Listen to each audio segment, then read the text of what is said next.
चलो भाई अब शुरू करते हैं। तो समीकरण में अपनी क्लास नंबर कितनी रहेगी? 2 रहेगी। कल हो गई थी एक समीकरण की क्लास और एक आज।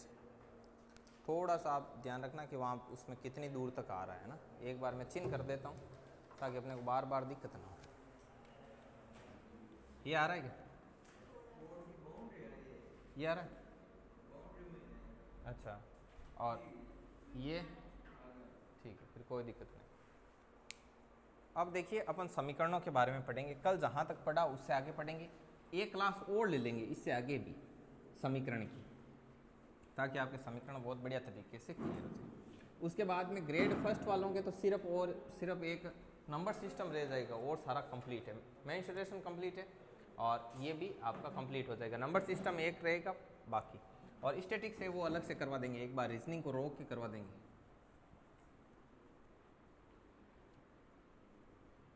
तो शुरू करते हैं समीकरण। अब समीकरण में कल से अपन आगे चलेंगे। कल से आगे की यात्रा है प्रश्नों के माध्यम से करेंगे, इक्वेशन। ठीक है, समीकरण, और ये क्लास नंबर 2 है।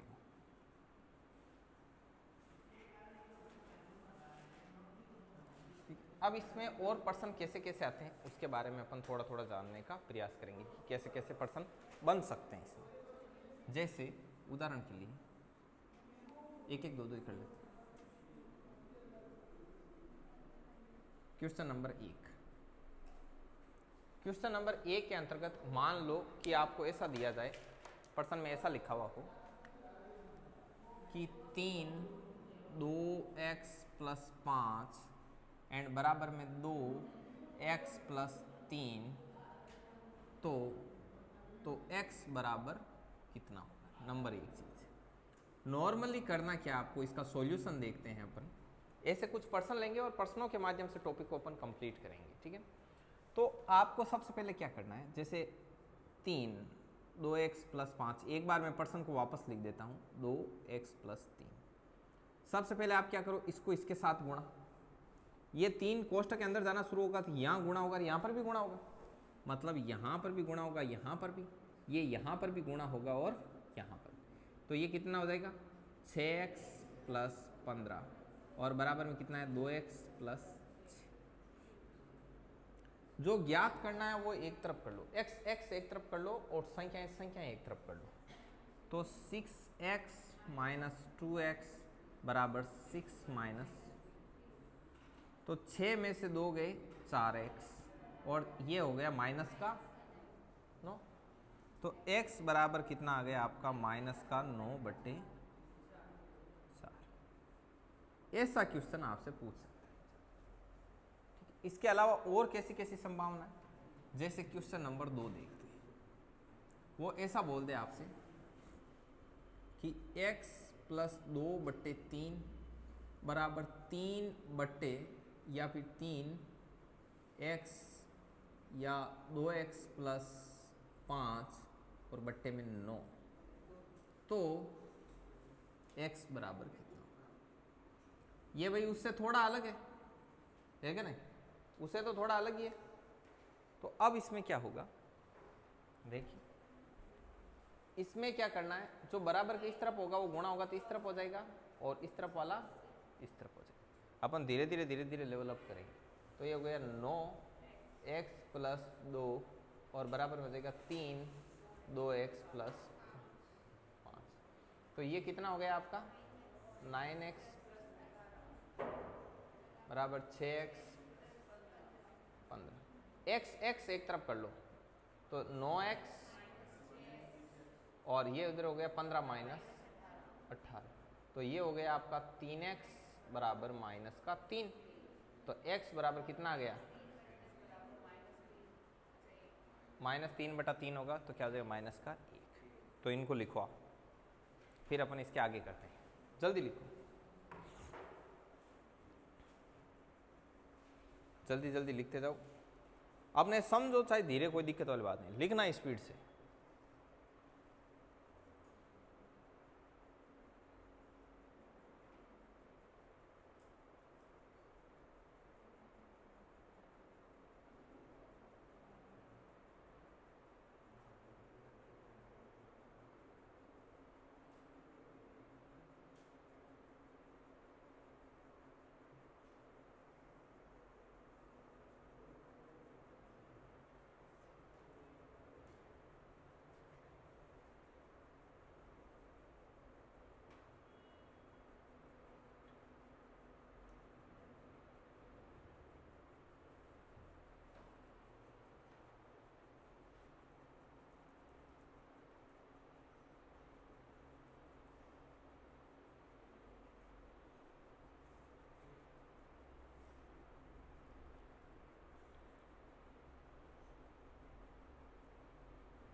जल्दी करो भाई, जल्दी करो।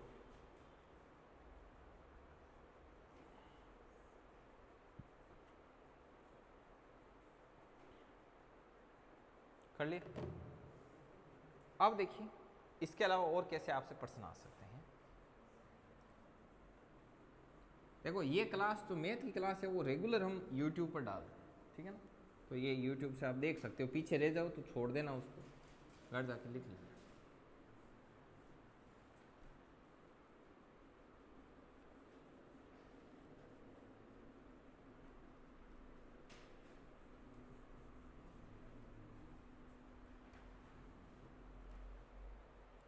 आगे देखिए, जैसे मान लो ऐसा भी बोल सकते हैं आपको, x/2 माइनस 3 बराबर x/3 माइनस 9।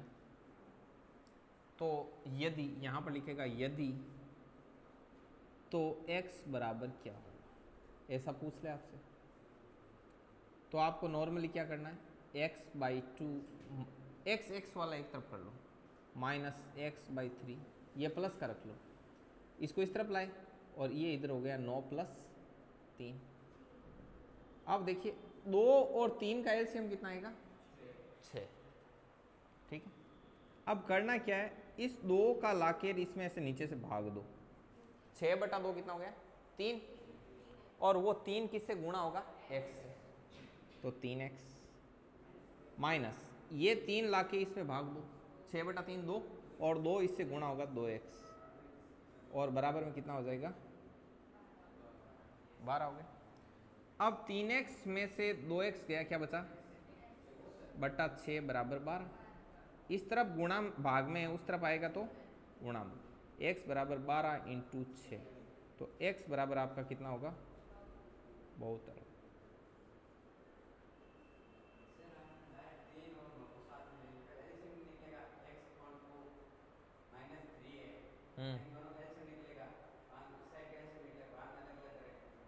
नहीं ऐसे करोगे तो भी गलत नहीं होगा, वो सेम है। आप ये बोल रहे हो कि पहले यहीं पर एलसीएम लो और इसका यहीं पर एलसीएम लो और उसके बाद करो, तो भी सेम ही होगा। अभी करेंगे वैसे क्वेश्चन भी करेंगे, ठीक है ना, एकदम कोई फर्क नहीं पड़ेगा इसके। आगे देखिए यहाँ पर आता है क्वेश्चन नंबर 4। क्वेश्चन नंबर 4 ऐसे लिखा हुआ है, यदि क्या कि x+1 x+2 और बट्टे में है x/3 x+4 बराबर 1, सिर्फ इतना ही दिया बराबर 1, तो x बराबर कितना होगा। उदाहरण के लिए ऐसे दे दिया, तो इसका सॉल्यूशन क्या होगा, सॉल्यूशन देखना।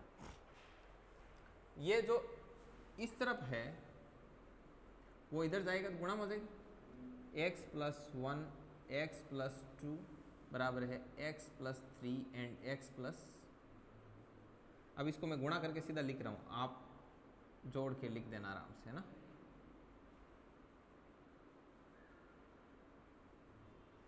ठीक है, आप गुणा करोगे सेम यही आएगा।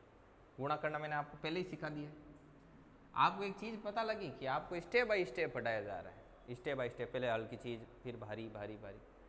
अपन ऐसा गुणा करना पीछे बहुपद में सीख क्या है, पता है ना आपको। तो अब अपन गुणा से थोड़ा आगे बढ़े। आगे देखिए, ये प्लस का 12 इस तरफ लाओ, 2 - 12 7x, और ये 3x इस तरफ लाओ, माइनस का 3x, 2 - 12 कितना हो गया, माइनस का 10 बराबर 4x। x बराबर क्या आ गया, -10/4, 2 से कट कर दो, x बराबर -5/, ये आपका क्या आ गया, आंसर आ गया। तो ऐसे भी प्रश्न आपको दे सकता है।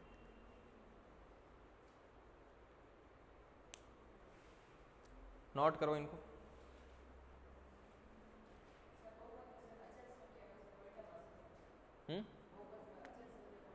हाँ, अचर संख्या पॉइंट आवास।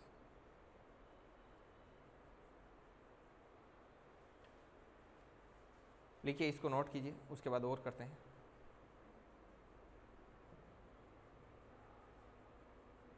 अब मैं ऐसा कुछ आपको होमवर्क दे दूं तो आप कर लोगे ना, इस टाइप का एक्स कार वैसे कैसे घुमा के, तो ठीक है। अभी होमवर्क लिखना शुरू करना। आप में से कितने लोग ऐसे हैं जो जब कभी यहाँ पर नहीं आते हैं तो यूट्यूब से अपने जो ये क्लास है वो अटेंड करते हो 1 2 3 4, अच्छा लिखो 4 4 8।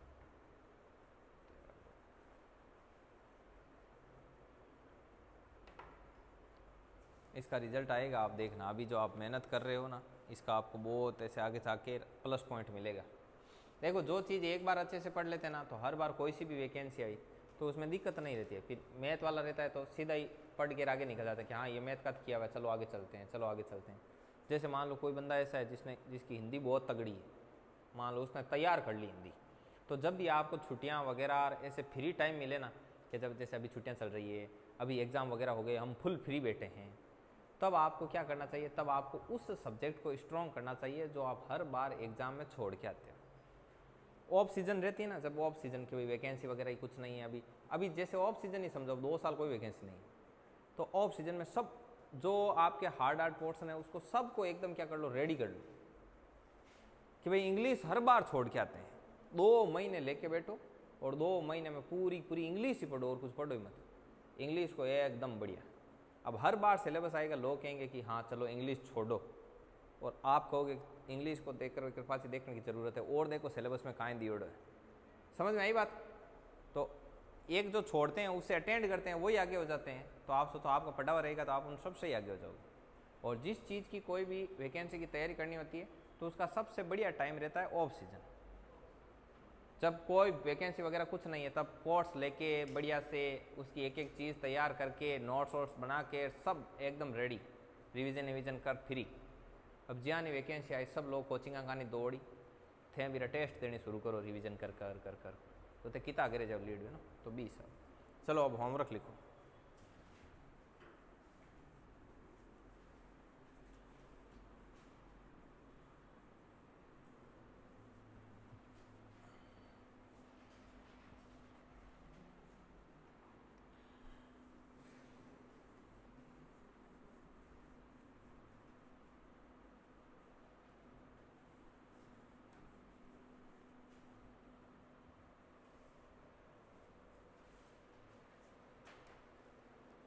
अब देखिए मैं यहाँ पर होमवर्क लिखना शुरू करेंगे, दमादम नोट कर लेना साथ के साथ ही,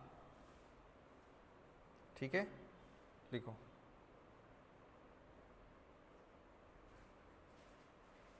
क्वेश्चन है यदि, क्वेश्चन नंबर 1, यदि x/2 minus 1/5 is equal to x/3 plus 1/4, तो x इज इक्वल टू कितना होगा? क्वेश्चन नंबर 1 ही है। आगे चलिए क्वेश्चन नंबर 2, इनका आंसर भी बताऊं क्या साथ साथ? कर लोगे आप? क्या बताना है आगे देखिए कि यदि 0.16 बराबर 5x माइनस 2 बराबर 0.4x प्लस 7, तो x बराबर कितना होगा? इसका आंसर लिखा हुआ है यहाँ पर 18.3। क्वेश्चन नंबर 3,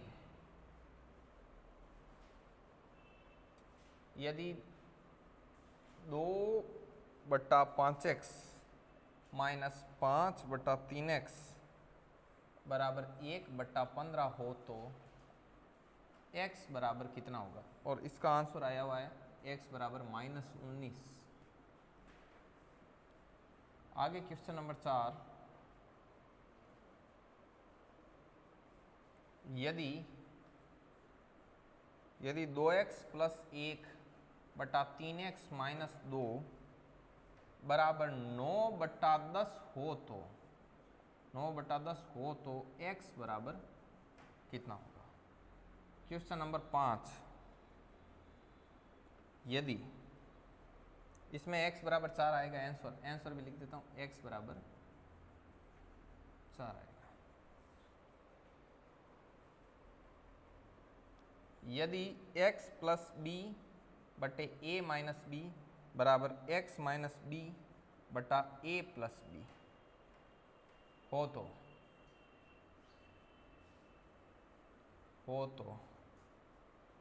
x बराबर कितना होगा?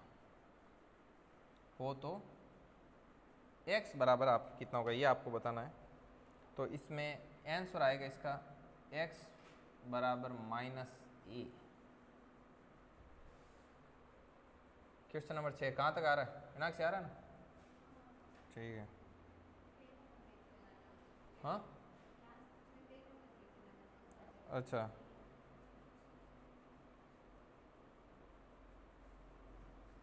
यदि ऊपर वाले 2 लिख लिए क्या? अच्छा, 4 + x 5 - x बटा 2 + x 7 - x बराबर 1 हो तो, मेरे द्वारा लिखी गई देवनागरी लिपि समझ में आ रही है ना? हो तो x बराबर कितना होगा, ठीक है ना? इसका आंसर आ रहा है आपका x = 3/2। अब मैं ऊपर से मिटाना शुरू करता हूँ। ऊपर वाले 2 लिख लिया ना सभी ने? ठीक।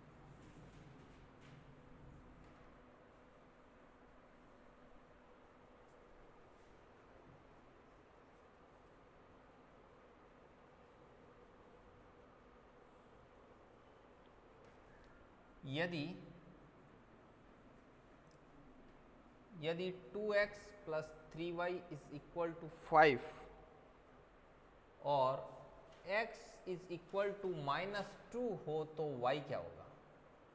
हो तो y क्या होगा? इसका आंसर आया है आपका y बराबर 3। इसमें करना क्या है? कुछ नहीं करना है, x का मान यहां पर रख देना है। क्वेश्चन नंबर 8,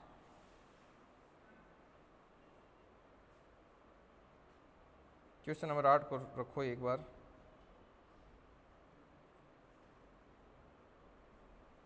एक ये लिख लो कि यदि 8x + 5y बराबर 9 और आप इस होमवर्क को ज़रूर से ज़रूर कंप्लीट करना। जाने कहाँ से ढूंढ के स्क्रीनशॉट लेकर पहले रखते हैं, आपके लिए कंटेंट छांटते हैं तो उसमें भी टाइम लगता है, ठीक है?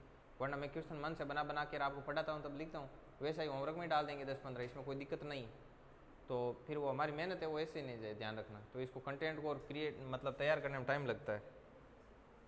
और 3x + 2y बराबर 4 हो तो 4 हो, तब आपको x और y के मान बताना है कि x कितना होगा और y कितना होगा। हालांकि इसका आंसर है वो लिख देता हूँ, x बराबर -2 एंड y बराबर 5। इनको मैं चेक करने का मेथड भी बताऊंगा कि भाई आंसर आया वो सही आया कि नहीं आया, ठीक है ना? जैसे मैं एक आपको सीधा यहीं से देख लो, आप देखो जैसे इसमें आंसर आया 4, ठीक है? मान लो आपको खुद पर डाउट हो कि यार 4 आंसर आ तो गया, ठीक है कि नहीं है, तो आपको क्या करना है, x की जगह क्या रख दो 4। तो यहाँ 4 रखो, देखो 4 × 2 8 और 1 9, यहाँ रखो 4 × 3 12 और -2 10, 9/10 बराबर 9/10। इसका मतलब मामला एकदम रेडी। अब ये चीज़ कहाँ काम आती है? जैसे मान लो एग्जाम में ऐसा तो रहेगा नहीं कि भाई आपको सोल्व करना है, 4 ऑप्शन है। यदि आप मेथड भूल जाओ कि यार इधर उधर से गुणा कर रहे हैं, काटा पीटी में कहीं गड़बड़ हो रही है, तो एक एक ले लेके उसमें फिट करके देखो। यदि जो भी ऑप्शन फिट करने पर एकदम बराबर की इस तरफ और बराबर की इस तरफ संख्या बराबर आए तो वही आपका ऑप्शन क्या है, करेक्ट, ठीक है ना? ये लिखो, सारे ऐसे कर लोगे तो भी चल जाएगा, कोई दिक्कत नहीं।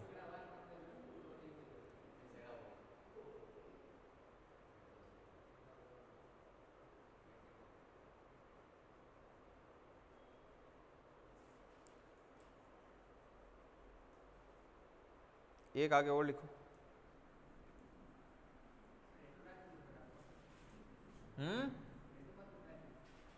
नहीं, हाँ। क्वेश्चन नंबर 9, यदि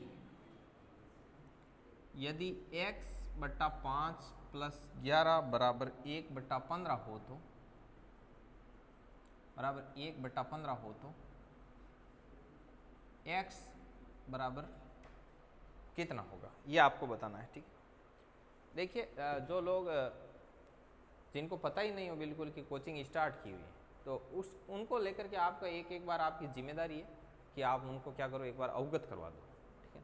उसके बाद में भी कोई आए चाहे ना आए वो उसकी मर्जी है। समझ में आई बात?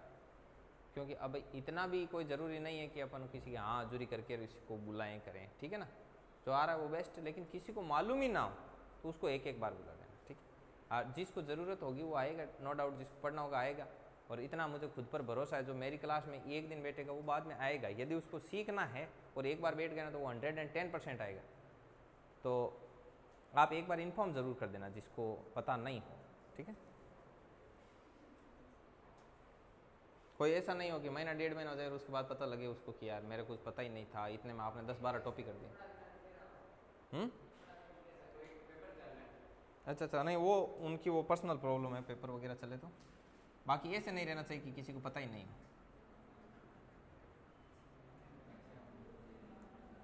यदि x/3 minus 5/2 is equal to 6 हो तो x इज इक्वल टू कितना होगा?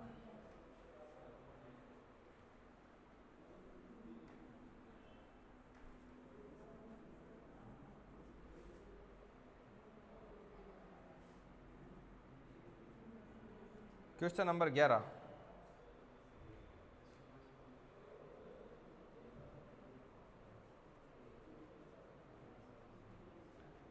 यदि x/2 minus x/3 is equal to 8 हो तो x इज इक्वल टू कितना होगा? इसका आंसर 48 है।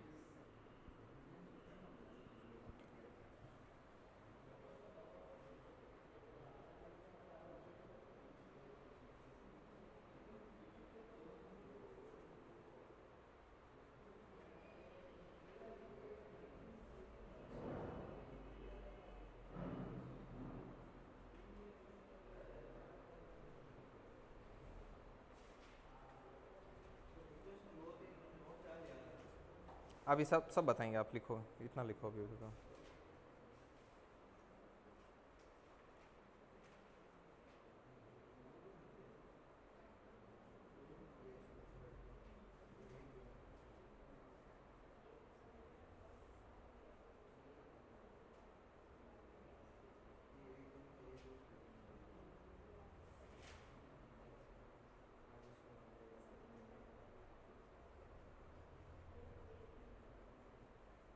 चलिए, ये तो हुआ आपका होमवर्क।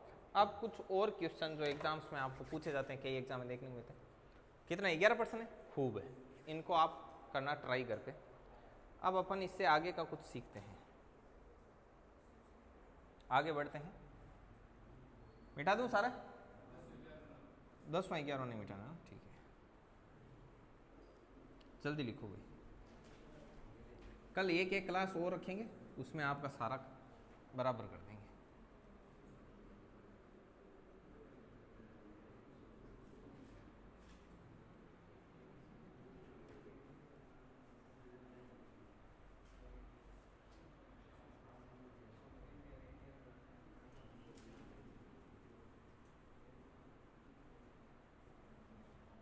चलिए भाई, अब इसके आगे का मैं कुछ बताता हूँ। जैसे थ्योरी में कुछ क्वेश्चन आते हैं, एक क्वेश्चन लिखो आप, लिखो क्वेश्चन लिखो भाई,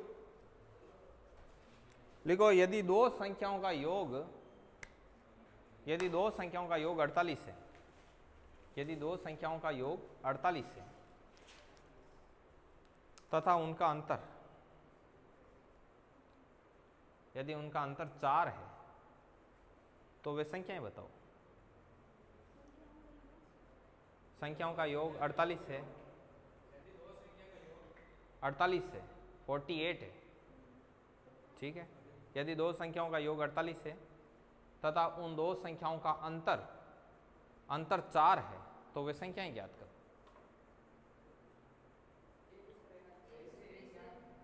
हाँ 26, अभी देखते हैं, 22-26, बिल्कुल। देखो, आप ऐसे मान लिया करो कि माना कि कोई दो संख्याएं, ये जो क्वेश्चन था, माना कि कोई दो संख्याएं x और y है, ठीक है। माना कि दो संख्याएं x व y, दो संख्याएं x व y। तो मैंने बोला क्या कि दोनों संख्याओं का योग है वो कितना है 48 है, और उन दोनों संख्याओं का अंतर है वो कितना है। इन दोनों समीकरणों को जोड़ दो, कितना हुआ x 2x plus y minus y 0। 48 और 4 कितना हो गए 52। तो x बराबर कितना हो गया 52/2 बराबर कितना आया 26। अब ये 26 उठा के किसी में ही रख दो, आपका मन करे तो इसमें रख दो और आपका मन करे तो इसमें रख दो। मान लो आपने इसमें रख दिया 26 माइनस वाई बराबर 4, तो 26 माइनस 4 और बराबर में y, तो y बराबर कितना आ गया 22। तो एक संख्या तो आपकी 26 है, एक संख्या आपकी कितनी है 22। तो अब आप एक काम करो, इन 26 और 22 ये दो संख्याएं, अब वापस चेक करो क्या इन दोनों संख्याओं का योग 48 आ रहा है। इन दोनों को जोड़ो 48 आ रहा है। क्या इन दोनों संख्याओं में अंतर सिर्फ 4 है, तो 4 है। इसका मतलब आंसर आपका एकदम करेक्ट है। बस लिख लो, नोट करो। फिर ऐसे मैं दो एक क्वेश्चन देता हूँ, वो आपको करने घर पे रखना, वो होमवर्क में जल्दी लिखो।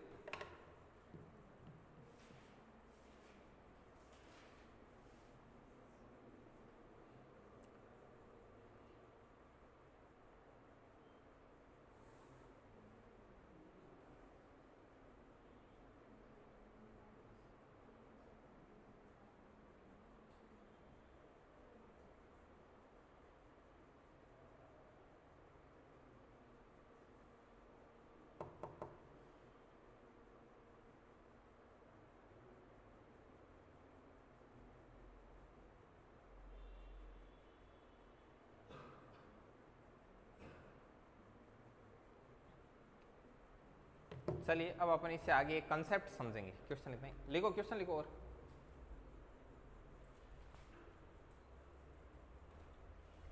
लिखो भाई, क्वेश्चन लिखो।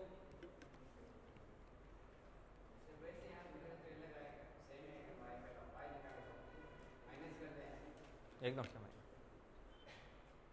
देखिए इसमें क्वेश्चन लिखिए, दो क्वेश्चन लिखो। लिखो यदि दो संख्याओं का योग 126 है, दो संख्याओं का योग 126 है तथा उनका अंतर 18 है, तो x व y के मान, मतलब उन दोनों संख्याओं को ज्ञात करो।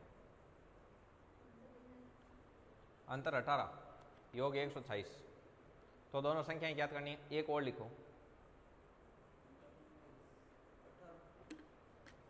लिखो दो संख्याओं का योग 140 तथा अंतर 40 है। दो संख्याओं का योग 140 तथा उनका अंतर केवल मात्र 40, तथा उनका अंतर 40 है। उनका अंतर कितना है 40 है। यदि उनका अंतर 40 है तो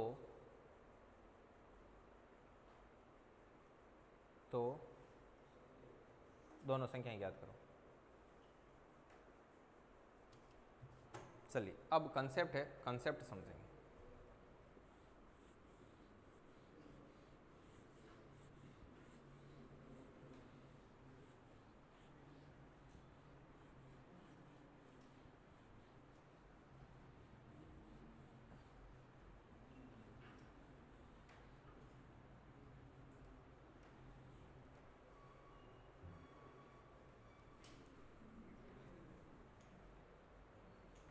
चलिए अब इसमें मैं बता देता हूँ रैखिक समीकरणों के बारे में। मैंने कल बताया था रैखिक समीकरण वो समीकरण होते हैं जिनको ग्राफ पर प्लॉट करते हैं। यदि ग्राफ पर अपन बनाते हैं मान वगैरह रख के, तो क्या होती है एक सीधी लाइन बनती है, एक रेखा बनती है। उन समीकरणों को रैखिक समीकरण कहते हैं। रैखिक समीकरण दो तरीके के होते हैं, ठीक है ना। रैखिक समीकरण, जैसे कि मैं रैखिक समीकरण को आपको समझाना चाहूँ कि रैखिक समीकरण है क्या, ये एक कंसेप्ट है। कल क्लास लेंगे इसकी, उसके बाद आपका समीकरण टॉपिक कंप्लीट है। रैखिक समीकरण, तो रैखिक समीकरण में वे समीकरण जिनको ग्राफ पर प्लॉट करने पर या ग्राफ पर बनाने पर क्या होता है, वो एक रेखा बनती है, तो वो रैखिक समीकरण। अब रैखिक समीकरण, कल मैंने आपको समीकरण टॉपिक शुरू किया तो आपको कई चीजें बताई थी आपको, जैसे कि उदाहरण के तौर पर एक आपको बताया था कि एक चर वाले रैखिक समीकरण, द्विचर वाले, एक घातीय, द्विघातीय, खूब सारे समझाए थे आपको, ठीक है। तो अब रैखिक समीकरण भी दो तरीके के होते हैं। एक चर वाले रैखिक समीकरण जिसमें चर की घात एक होगी ना, वो तो आपका सीधा सीधी बात है कि वो क्या रहेगा, रैखिक समीकरण रहेगा। एक चर वाले रैखिक समीकरण और इसके आगे है आपका एक चर वाले रैखिक समीकरण और उसके आगे है आपका दो चर वाले रैखिक समीकरण। आप कहोगे कैसे? तो देखो, जैसे 2x + 3 = 0 है तो भी एक रेखा बन रही है, 5x + 3 = 0 है तो भी एक रेखा है, 2y + 6 = 0 है तो भी एक क्या बन रही है? रेखा बन रही है। कल समझाया था। अब इधर मैं लिखूं उदाहरण के तौर पर, ये एग्जाम्पल है इसके सारे के सारे, ठीक है ना, ये सारे एग्जाम्पल। और इधर एग्जाम्पल है 2x + 3y = 5, example 3x + 7y - 8। तो ये इसके क्या है? दो चर वाले रैखिक समीकरण के मैंने कुछ आपको क्या बताएं? उदाहरण बताएं। तो अब इनका स्टैंडर्ड रूप कैसे होता है? एक बार इतनी चीजें लिखो, ये फिर थोड़ा सा और लिखवाते हैं, थ्योरी में रहना चाहिए कुछ कुछ, है ना।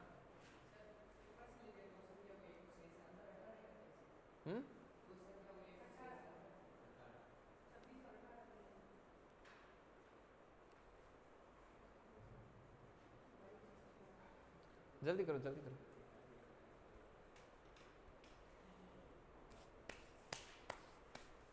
कितना टाइम हो गया?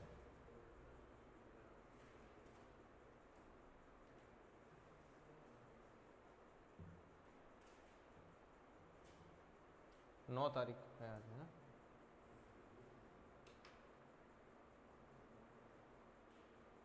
जल्दी लिख लेना।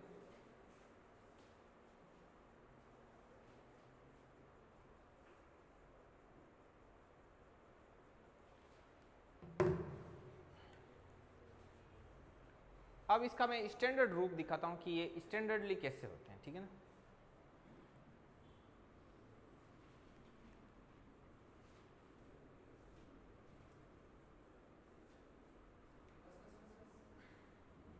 या खाए उस बस बीए का आदमी हो क्या कॉपी भर रहा हो जाते एग्जाम।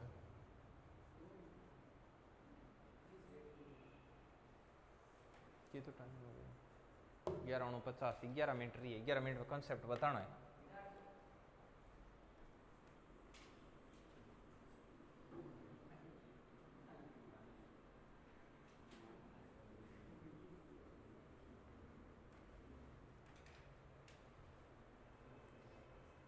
देखिए इसमें स्टैंडर्ड रूप में कि भाई ये कैसी कैसी होती है रैखिक समीकरण। जैसे मैं बताऊं, एक चीज़ मैंने आपको और बताई कि जितने समीकरण में चर होंगे उतनी समीकरणों की संख्या भी होनी चाहिए अपने पास उनको सोल्व करने के लिए।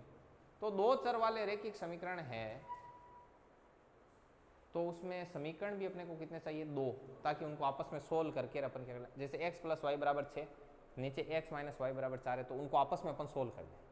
तो अब जितनी अज्ञात राशियां होगी उतनी समीकरण होने चाहिए। अज्ञात राशि दो है, x और y। तो मैं आपको स्टैंडर्ड फॉर्म बताता हूँ। स्टैंडर्ड फॉर्म होती है ऐसी, ax + by + c = 0। ये दो चर वाले रैखिक समीकरण की क्या है? स्टैंडर्ड मानक समीकरण है। क्यों? जैसे मैं कुछ भी लिखूं वो ऐसा ही होता है। जैसे मैंने लिखा 5x + 3y = 7, तो स्टैंडर्ड रूप से ये ऐसा ही है, 3y - 7 = 0। यहाँ पर c का मान कितना है? -7, b का मान कितना है? 3, a का मान कितना है? 5। कैसे भी लिखो उल्टा सीधा वो होता ऐसा ही। समझ में आई बात? तो ये हो गई आपकी दो चर वाले रैखिक समीकरण का मानक रूप। ये है क्या? यहाँ पर स्टार लगा के लिखो, दो चर वाले रैखिक समीकरण का मानक रूप, वाले रैखिक समीकरण का मानक रूप। अब एक दो चीज मैं आपको और बता देता हूं कि दोनों समीकरण होती है, कोई दो समीकरण होती है, कोई भी समीकरण x y z, उस समीकरण को ग्राफ पर अपन बनाते हैं या उस समीकरण को अपन हल करते हैं। हल करने पर अपने को समीकरण के क्या प्राप्त होते हैं? हल प्राप्त होते हैं। वो समीकरण को वापस क्या करते हैं? सेटिस्फाइड करते हैं।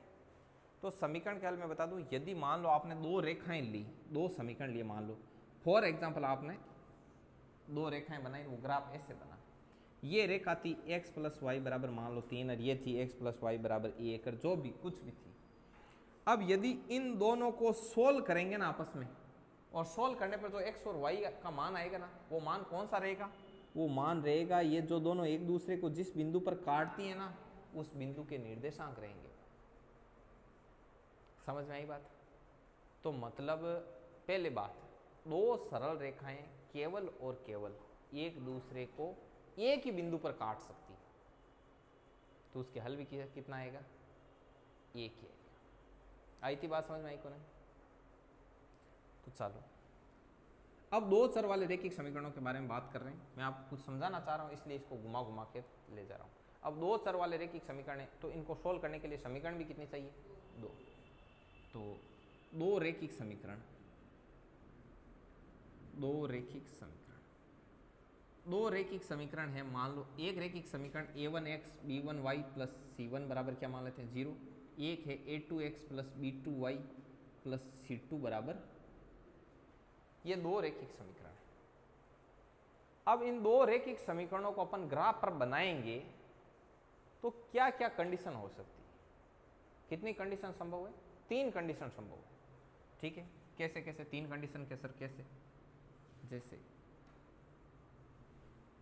इधर आ जाएगी आपकी कंडीशन नंबर 1, यहां पर आएगी कंडीशन नंबर 1 कि सर एक कंडीशन क्या हो सकती है, आप बोलोगे कि सर एक कंडीशन ये हो सकती है कि हम जो आप दो रेखाएं दे रहे हो, ये रेखाएं कुछ भी हो सकती है, x प्लस वाई प्लस 7 और नीचे वाली 3x माइनस वाई बराबर -4, कुछ भी x y z।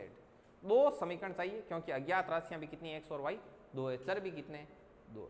तो आप बोलोगे कि या तो ऐसा हो सकता है कि ये दोनों एक दूसरे को एक पॉइंट पर क्या करें, प्रतिच्छेद करें, या फिर ऐसा हो सकता है कि ये दोनों एक दूसरे के एकदम ऐसे समांतर रहे, एकदम ऐसे समांतर रहे।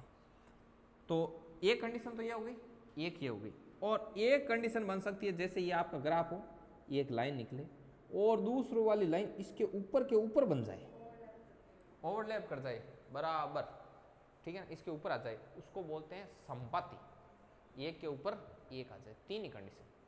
तो थांकमाइन के महान प्राणी मान कोई कोई के मन में आ जाए कि नहीं सर, जान एक रेखा यहाँ जाए एक अट यहाँ जाए, तो आ भी आगे जा पर इन्हें कहीं कर दे, कट कर दे। हल्की सी भी टेढ़ी रहेगी ना, मान लो देखो एक रेखा यहाँ जा रही है, फिर एक रेखा पैरेलल नहीं है, हल्की सी की आने, हल्की सी की साइड, तो आप बहुत ज्यादा दूरी पर जाए पर एक दूसरा कहीं कर दे, कट कर दे। आ चीज समझ में आएगी ना? कुल मिलार इन तीन के अलावा दूसरी कोई शर्त कौन बने कि दो रेखा ना आप बनावा ग्राफ पर, इन तीन के अलावा कोई शर्त कौन बने। तो पहली कंडीशन आ है कि एक बिंदु पर प्रतिच्छेद, एक बिंदु पर प्रतिच्छेद। अब इन तीन ना के बारे में आप बात करें, ठीक है ना, सोच अटली का ज्ञान को आविष्कार करी जो थे सब, बाद में एनसीईआरटी दे दें, छाप टावरन पढ़ाए दे, ठीक है ना। कंडीशन नंबर 2 एकदम सही सोच में थे जो नहीं, भविष्य खतरा में बाद में तो टावरा, और एक बिंदु पर प्रतिच्छेद। नंबर 2 पर क्या कर लेगी, ओवरलैप, संपाति, एक दूसरे के ऊपर। और कंडीशन नंबर 3 क्या रहेगी, कंडीशन नंबर 3 है समानांतर। समानांतर को इंग्लिश में बोलते हैं पैरेलल, एक दूसरे के पैरेलल चलेगी। एक एक बात तो एक बारे में कर ली। अब दूसरी बात है कि सर जान समझ लियो, आप ग्राफ में दो लाइन बनाई, बे खाली एक ही एक बिंदु पर काटी, जान इरो कितना हल हुई, इरो खाली एक ही हल हुई, बीर अलावा इरो कोई दूसरो हल कौन है यार, दुनिया में जकी चीज खाली एक ही बीर जैसी है ही नहीं, बिन काई क्या करे, ए द्वितीय यूनिक। तो यदि ऐसा हुआ, अपन ने दो लाइनें ली और वो एक ही बिंदु पर काटी, तो उसका हल कैसा होगा, ए द्वितीय हल। ए द्वितीय हल इंग्लिश में लिख लेना यूनिक सॉल्यूशन, या फिर आप ऐसे बोल सकते हो कि केवल एक हल होगा, ठीक है। अटे बात करा कि सर संपाति एक दूसरा के माते एक माता आएगी जना, बीरा अनेक हल हो जी, क्योंकि जितनी लाइन टच करिया करे ना बीते ही बीरा कहीं करे हल हुए, एक दूसरे के मात हो सगला पॉइंट आने ठेठ अनंत लेर अनंत ही टच करे, तो बीरा कहीं हो जी अनंत हल हुई, अनेक हल हुई, अनंत हल। अनेक हल। अब मान लो कि दोनों यहाँ नहीं चाले एकदम, कभी टच करे ही कौन, अन आगे नहीं अनंत ही कौन करे, ला रहे अनंत, कोई हल नहीं। तो यहां पर क्या हो जाएगा आपका, कोई हल। चलो आज चीज भी था क्लियर होगी, ठीक है। अब इस बारे में थोड़ी और बात करा कि जान सर एने मिटा दिया, को काम कौन, अबे तांग दिमाग में इमेज ही बन जी ना। अब था यहाँ लगे कि मतलब इनको डोल देखते ही ठा पड़ जावे कि भाई समीकरण 2 दिख क्या, देखते ही ठा पड़ जावे कि अनंत हल हुई, एक हल हुई, कि हमदा हो ही कौन। और भी बढ़िया रहे ना भाई, डोल देखते कोई महीने को ठा पड़े, सही रहे कौन रहे, खोटी हुए कौन, हम तो 1%। तो देखो यदि था यान को मिले कि ये समीकरण है, ठीक है, एम a1 बट्टा a2 is not equal to b1 बट्टा b2 आ जावे। अब बताऊं क्या क्या नहीं यार, चढ़ना तो था समीकरण है जहाँ का जो लाइन है वे सिर्फ और सिर्फ एक ही बिंदु पर कहीं करी काट। यदि a1 बट्टा a2 बराबर b1 बट्टा b2 बराबर c1 बट्टा c2 आ जाए, जानिए कितना आलू अनेक। यदि a1 बट्टा a2 b1 बट्टा b2 is not equal to c1 बट्टा c2, जन इरा काय हो जी अनंत है।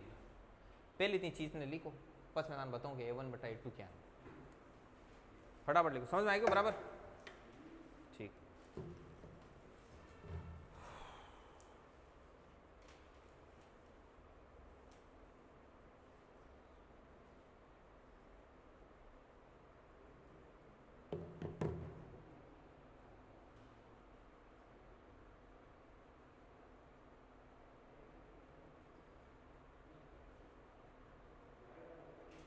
जल्दी लिखो जल्दी लिखो।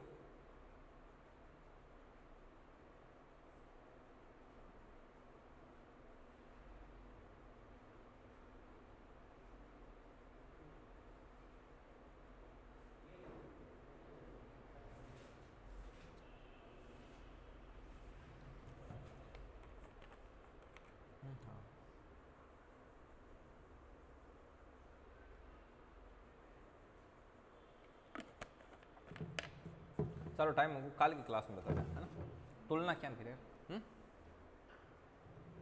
चलिए फिर बंद कर दो भाई, मीनाक्षी रोको।